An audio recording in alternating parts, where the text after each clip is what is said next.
where so much of this activity actually occurred. A mysterious black cube joined the chilling list of objects spotted hovering over U.S.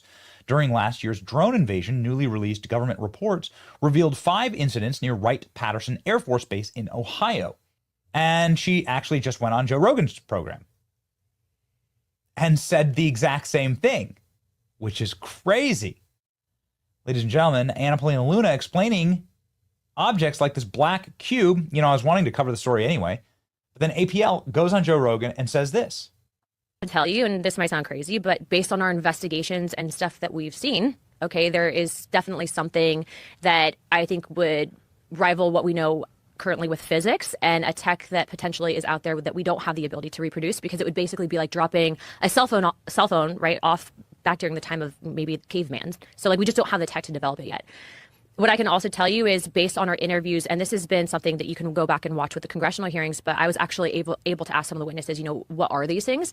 And they keep saying interdimensional. And then when you talk about the interdimensional aspect of, you know, are these things pre-existing, maybe outside of what we currently know as our own dimension, that stuff can kind of all sound crazy. But at the end of the day, you know, my job as an investigator is to receive all the information, decipher it, and then ultimately from a congressional aspect, if you do have contractors that are withholding information or operating outside of the purview of the federal government, I mean, there's budgetary issues, but there's definitely something that I can tell you with confidence that exists that we don't know how to explain currently.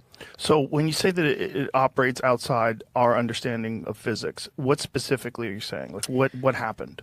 To I guess break it down in simple terms is that I think that some of the tech that exists, that whatever these things have, these energy things have. Energy things? What do you mean? Well, they call them interdimensional beings.